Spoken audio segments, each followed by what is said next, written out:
안녕하세요. 시홀스하우스 김대호 이사라고 합니다. 오늘은 저희 시홀스하우스에서 어떻게 집을 지어지는지 이런 공정을 직접 살펴볼 텐데요. 우선 저희 시홀스하우스는 모듈러 주택에 있어서는 국내에서 가장 오래된 기업입니다. 벌써 16년차 모듈러 주택을 짓고 있고요. 그리고 저희는 그렇게 오래됐음에도 불구하고 저희 기술로 집을 짓는 것이 아니라 미국에서 기술 이전을 받아서 미국식 목조주택을 짓고 있습니다. 미국식 목조주택은 어떤 것인지 한번 들어가서 차근차근 저와 함께 살펴보도록 하겠습니다. 그리고 제가 여기 서 있는 이곳은 파주 문산에 있는 공장입니다. 직접 파주 문산 공장에 오시면 제작되는 공정도 직접 볼 수 있고요. 그리고 실제적으로 지어져 있는 샘플하우스까지도 볼 수 있는 공장입니다. 그러면 이동해서 차근차근 설명을 드리도록 하겠습니다. 지금 제가 서 있는 이곳은 공장 내에 있는 샘플하우스입니다. 10년 전에 지어진 집이고요. 이 주택은 미국식 목조주택으로 지어진 집입니다. 그런데 겉으로 보기에는 이게 미국식 목조주택인지 아니면 그냥 목조주택인지 아니면 조립식 주택인지 구분이 안 갑니다. 이따가 공장 투어를 하면서 이게 왜 미국식 목조주택인지 저희가 설명을 조목조목 드릴 텐데요. 그렇다면 우리가 왜 미국식 목조주택을 짓고 있냐면 목조주택에 있어서는 미국이란 나라가 목조주택에 대한 역사가 가장 깊습니다. 수백 년 동안 목조주택을 지었고요. 그렇기 때문에 그 잘 갖춰진 매뉴얼을 그대로 기술 이전을 받아서 국내에서 미국식으로 목조주택을 생산하고 있는 겁니다. 자, 그러면 공장을 들어가서 미국식 목조주택이란 것은 어떤 것이 있는지 차근차근 설명을 드리도록 하겠습니다. 미국식 목조주택의 가장 중요한 특징은 바로 나무와 나무의 간격입니다. 뼈대와 뼈대의 간격이라고 하죠. 이 간격이 반드시 40cm를 유지를 해야 됩니다. 그리고 이 사이에는 단열재가 들어가게 되어 있는데 그렇게 해야만이 구조적으로 튼튼하게 집을 짓게 됩니다. 많은 사람들이 목조주택을 짓게 되면 뒤틀리거나 나중에 10년만 지나도 집이 변형이 된다더라 이런 의구심을 갖는 분들이 있는데요. 실제적으로 매뉴얼대로 지어진 집, 골조를 갖다가 촘촘하게 간격을 정확하게 유지하는 집들은 절대 뒤틀리거나 변형이 될 일이 전혀 없습니다. 그리고 이 미국식 목조주택에서 쓰는 이 목조주택의 가장 큰 중요한 부분은 어떤 나무를 쓰느냐도 가장 중요합니다. 저희 시홀스하우스에서 쓰고 있는 이 목재는 북미 캐나다에서 직식되고 있는 J 그레이드라는 좋은 등급의 나무를 목재를 쓰고 있습니다. 그리고 미국식 목조주택의 가장 큰 특징은 또 뭐가 있냐면요. 바로 천장을 보시면 저 천장 위에 보면 빛이 들어오는 모습을 볼 수가 있습니다. 저곳이 바로 공기가 형성이 되는 공기층이 형성이 되고 공기가 순환되는 공기 통로라고 할 수 있습니다. 저 위에다가 벤트를 설치하고요. 그 밑에 단열재가 들어가면서 이 집은 지어지고 나면 공기가 순환이 되면서 이 나무를 갖다가 수분 함수량을 유지해주는 그런 기능을 갖고 있습니다.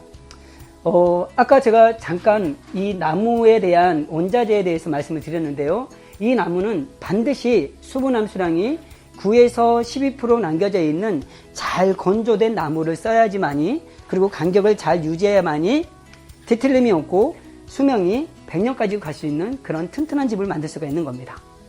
여기 공정은 이미 목조가 40cm 간격으로 짜여져 있고 그 안에 단열재까지 충전되어 있는 현장입니다.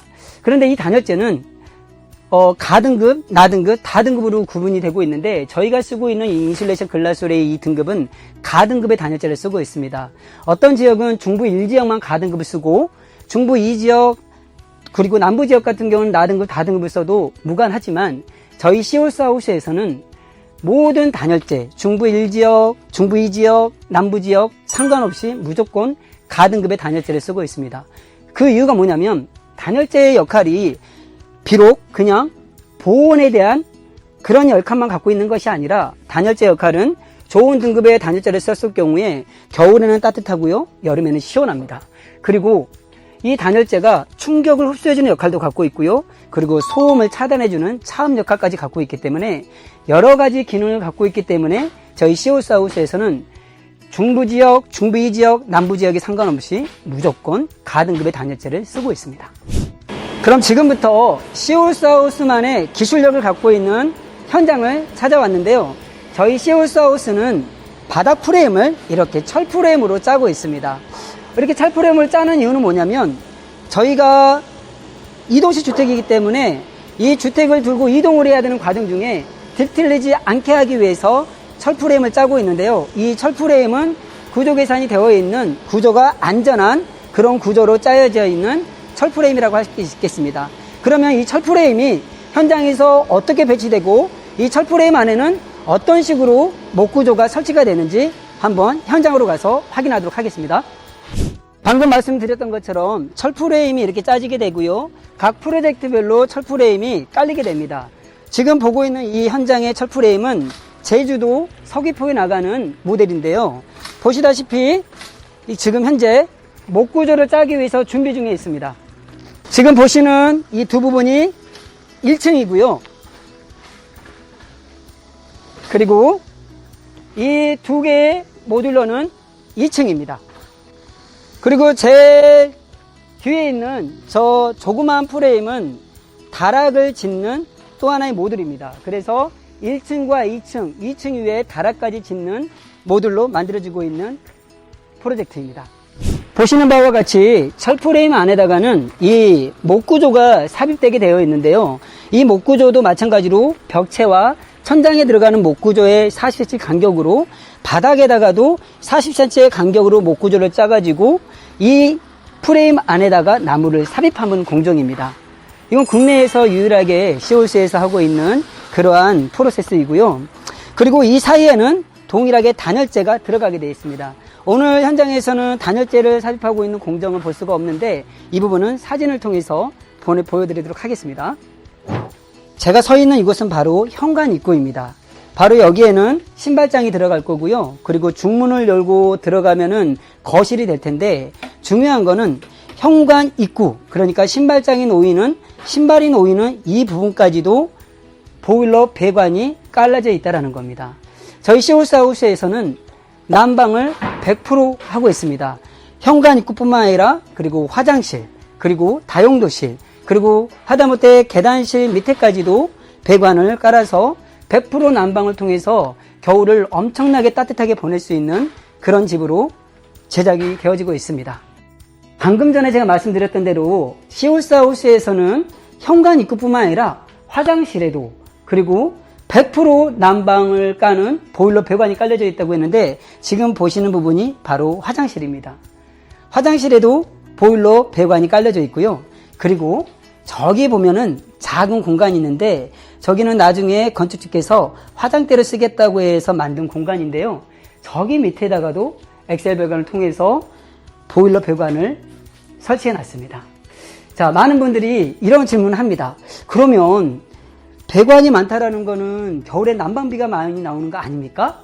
라고 질문을 하기도 하는데요. 시홀스하우스는 저희가 쓰고 있는 이 단열재는 모두 가등급의 단열재를 쓰고 있고요. 그리고 바닥에도 단열재가 들어가고 벽에도 들어가고 천장에도 모두 가등급의 단열재가 들어갑니다. 뿐만 아니라 공기구멍, 그러니까 벤트를 통해서 공기가 순환이 되면서 한번 올라온 온기는 밖으로 빠져나가지 않고요. 내부에서 공기가 순환이 되기 때문에 어떤 집보다도 따뜻한 집입니다.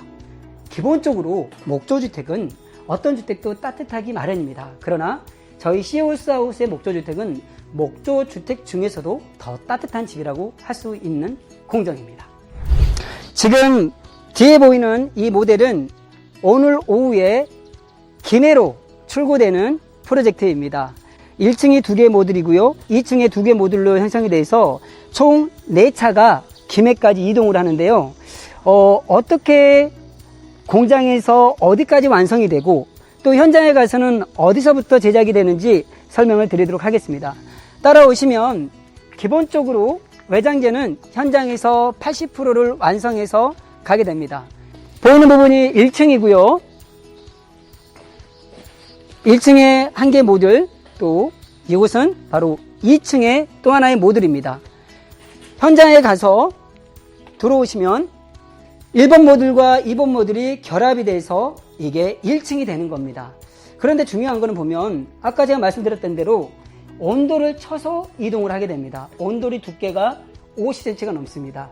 근데 이 첫 프레임과 온돌은 1층에만 깔리는 것이 아니라 2층에도 동일하게 철프레임이 깔리고 나무가 들어가고 단열재가 들어가고 온돌이 들어가기 때문에 2층에 올랐을 때도 2층에서 걸어 다녀도 층간소음마저도 없는 그런 집이라고 할 수 있습니다. 목조주택의 가장 큰 단점 중에 하나가 2층에서 걸어 다니면은 목조의 특징상 울릴 수밖에 없는데요. 그래서 밑에서는 층간소음이 날 수밖에 없는데요. 저희 회사는 층간소음이 날 수 있는 그런 요인을 저희가 잡아서 철프레임이라든지 나무를 놓고 단열재를 넣어가지고 소음을 차단해주고 그리고 그 위에다 또 온도까지 쳤기 때문에 층간의 두께를 일반 아파트라든지 주택의 일반의 두께가 21cm인데요. 저희 시오스에서는 50cm로 이 두께를 유지하고 있습니다. 그렇기 때문에 층간소음까지 없는 집이라고 할 수 있습니다. 지금 보시다시피 오늘 출고가 될 예정인데요. 내부에 있는 내부 인테리어는 현장에서 결합이 된 상태에서 내부 인테리어가 들어갑니다. 타일, 도배, 마루, 그리고 싱크대, 그리고 등극이 설치까지는 현장에서 직접 설치된 이후에 작업을 하게 됩니다. 오늘 제가 우리 시올스하우스 공장 투어를 통해서 저희 시올스하우스가 어떻게 미부시 목조주택을 짓는지 소개를 시켜드렸는데요. 이렇게 더운 여름 날씨에 땀을 흘리면서까지 설명드렸던 이유는 뭐냐면 건축주께서 건축에 대한 이해를 하지 않고 집을 지었다가는 나중에 건축 시공사한테 끌려다니는 경우가 너무나 많기 때문입니다. 적어도 내 집을 짓는데 우리 집의 외장만 보는 것이 아니라 우리 집의 뼈대는 어떻게 되어 있는지, 우리 집의 심장이라고 하는 단열재는 어떻게 구성이 되어 있는지, 이 집이 정말로 디테일리지하고 튼튼하게 지어줄 수 있는 그런 구조로 지어져 있는지, 그리고 어떠한 나무를 쓰고 있는지, 그리고 그러한 나무들을 갖다가 그러한 구조를 갖다가 유지해 줄 수 있는 비결, 공기구멍을 형성하고 있는지, 이런 것들은 공장에 와서 직접 시공하는 모습을 보지 않으면 알 수가 없는 공정입니다. 그렇기 때문에 소비자 입장에서는 반드시 공장에 와서 그 현장이 집을 제대로 매뉴얼대로 짓고 있는지 눈으로 확인하는 것이 가장 좋습니다. 보이는 디자인은 얼마든지 설계자의 요청에 따라서 얼마든지 가능합니다. 그러나 보이지 않는 건축의 85%를 차지하는 보이지 않는 부분은 반드시 건축주께서 건축에 대한 이해, 매뉴얼에 대한 이해를 하고 진행하는 것이, 집을 짓는 것이 건축주를 위한 길이기에 오늘 이렇게 더운 날씨에도 열심히 설명을 드렸습니다. 긴 시간 동안 시청해 주셔서 감사드리고요. 더 자세한 내용은 저희 파주 문산 공장, 파주시 문산읍 통일로 2010번 길 36 주소를 찍고 오시면 보다 자세한 상담을 들을 수가 있습니다. 다음에는 더 유익한 영상으로 다시 찾아뵙도록 하겠습니다. 감사합니다.